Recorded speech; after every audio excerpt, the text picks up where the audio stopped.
Alors ici, je vais montrer sur le modèle d'Ariane comment travailler les rochers et la pierre.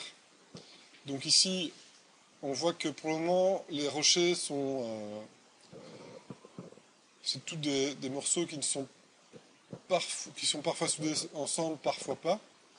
Donc la première chose, c'est de pouvoir isoler chaque morceau. Alors on va isoler chaque morceau pour justement avoir plus facile de faire des cuts, etc. dans la géométrie sans devoir chaque fois masquer tout le personnage. Donc par exemple, on va isoler la première partie ici. Alors première chose, je vais calculer les polygroupes automatiques donc, pour voir ce qui repère comme différentes parties. Ok, et là on voit que il y a déjà quand même pas mal de morceaux qui sont séparés. Et donc on peut commencer déjà par faire un groupe split. Okay, ce qui fait qu'au final, on a déjà une série de morceaux qui sont séparés. Maintenant, quand vous avez des morceaux qui sont encore collés ensemble, comme par exemple ces deux morceaux-là,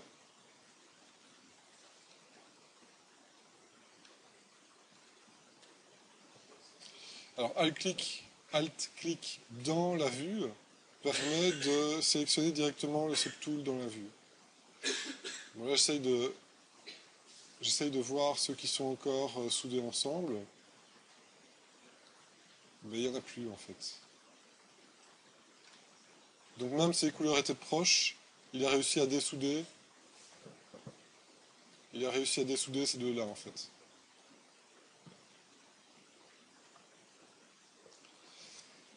Mais si jamais si vous voulez couper deux morceaux, par exemple, si j'ai envie de faire une jointure très propre entre deux morceaux ici, vous pouvez aussi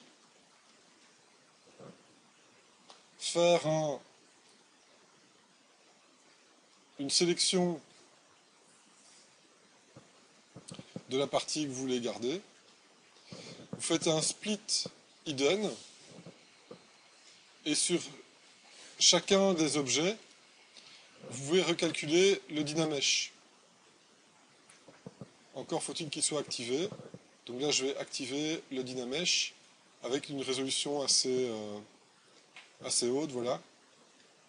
Encore plus haute, 1000, voilà. Évidemment, j'ai fait un undo, donc il n'est pas content. Il faut que je refasse un delete hidden, remettre à 1000 et recalculer le dynamesh. Et là, il a bien calculé le dynamesh. Ok. Alors, comment on va travailler sur de la pierre? Donc, comme je vous l'ai dit, c'est pas quelque chose que je fais habituellement, puisque quand on fait du perso en général, on ne fait pas toujours de la pierre, mais j'ai déjà vu quelques tutos. Et donc là, je vais rajouter de la définition avec CTRL D. Et je vais prendre le clip curve. Et le clip curve, en fait, va permettre de venir tailler la pierre dans des angles. Ok. Et on va pouvoir déjà donner une impression de rocher, même si on fait des courbes. Donc avec Alt, on peut faire des courbes. Et avec 2 fois Alt, on peut faire des creux. Et vous voyez que ça va donner un aspect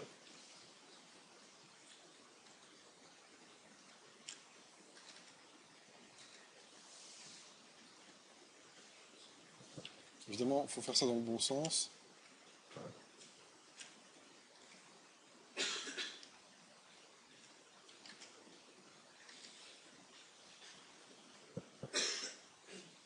Alors pourquoi est-ce qu'il taille dedans comme ça? Aucune idée. Ah, je suis en symétrie peut-être. Ah oui, je suis en symétrie. Il faut enlever la symétrie évidemment. Parce qu'avec le clip curve, travailler en symétrie, c'est un peu le cauchemar.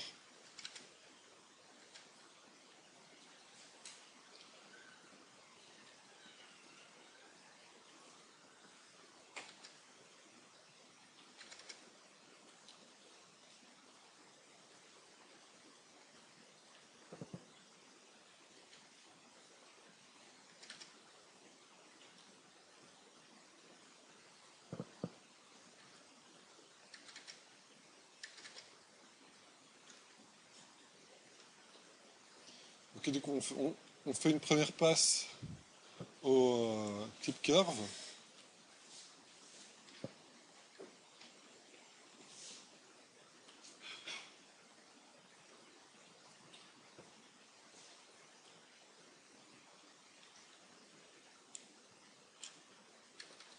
Donc je rappelle, avec 2 clics, on fait des coins, ce qui va permettre de faire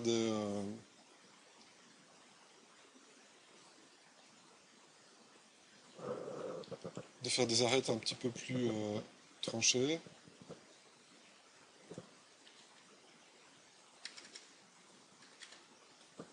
Donc 2 fois Alt.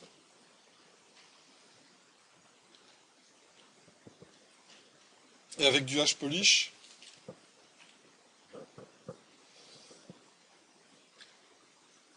on peut venir renforcer ce côté-là en passant sur les différentes surfaces pour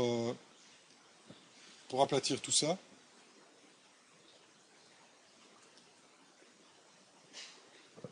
Le H-Polish, en fait, il a la particularité de ne pas bousiller les coins.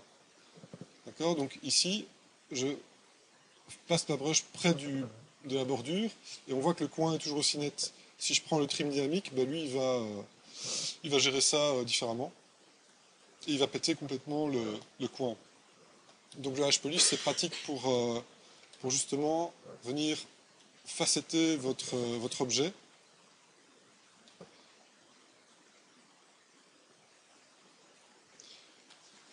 Et une fois qu'il est facetté, eh bien on va prendre le trim dynamique pour venir péter les coins et les bordures. Donc là, on peut venir péter les coins, péter les bordures pour rajouter de l'usure, etc.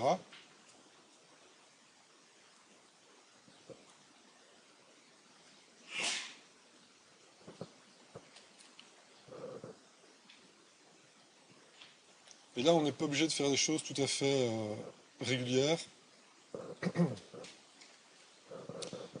pour ramener un petit côté un petit peu plus organique. Et une fois que vous avez fait ça, vous pouvez prendre une brush. Alors, je ne sais pas si là par défaut ça s'appelle Orps Crack. Oui, Orp Cracks. Là, je vais faire une subdivision en plus. Et ça permet de faire vraiment des entailles.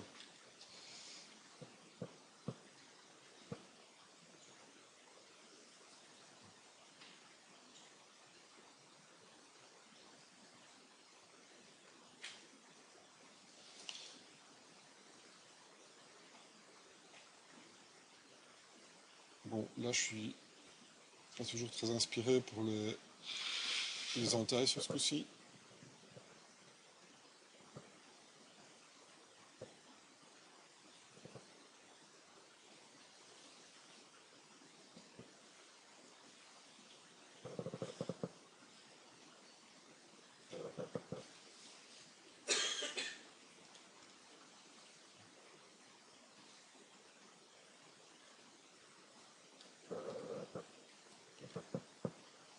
Voilà. Et on va refaire quelques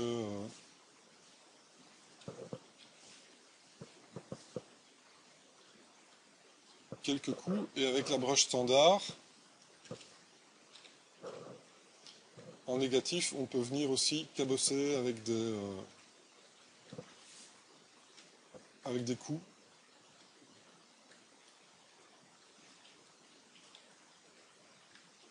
Vous pouvez mettre la focal shift en négatif pour avoir des coups qui sont plus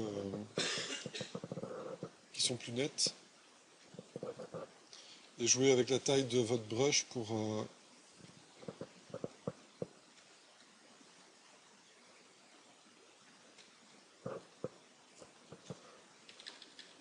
avoir des coups de taille différentes.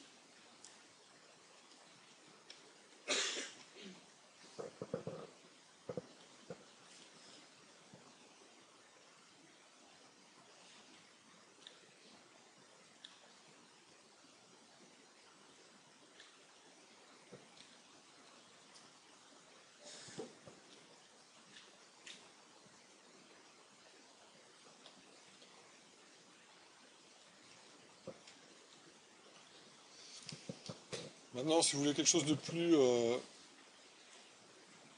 plus expressif, vous pouvez toujours aller dans Surface, vous rajoutez du noise. Dans les noise, vous allez chercher Noise Plug. Et dans Noise Plug, vous allez chercher un truc qui s'appelle Corrugate. Et là maintenant, il faut jouer sur le scale. Est-ce que c'est Corrugate? Non, Érosion. Érosion.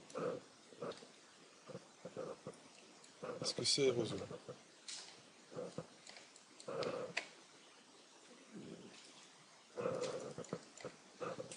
Encore une fois, on voit bien que j'utilise pas ça souvent. C'était lequel en fait? Ah oui, c'est ça. Oui, c'était Corrugate, mais ici j'ai un mix qui est affiché.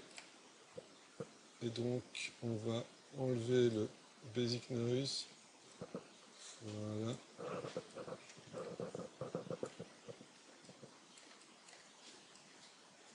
Voilà. On va quand même quelque chose de décent. Et donc là, on va rééditer. Corrugate, Scale. C'était combien? Scale 1. Scale 0,1.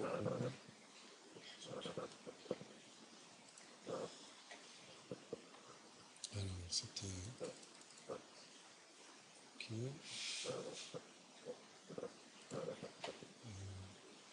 Scale. Strength.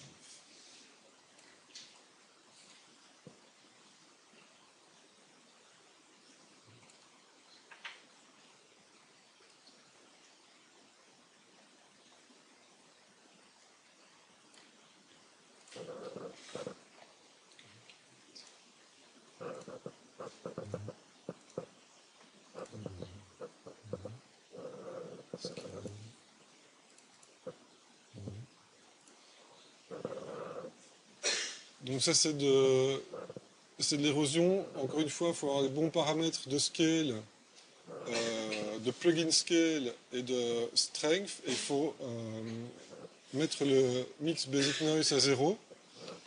Et là, vous pouvez changer les paramètres et le nombre de détails.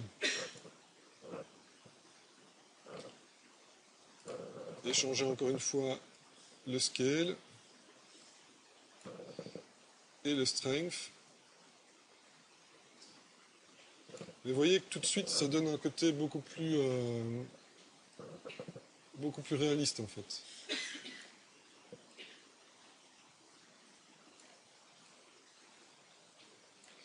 Ok. Et une fois que vous êtes content, vous cliquez sur Apply to Mesh.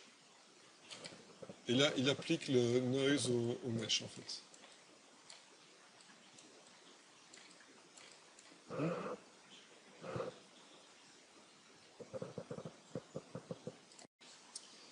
Et donc une fois que vous avez fini, vous pouvez encore cliquer sur du clay polish pour styliser un petit peu tout ça.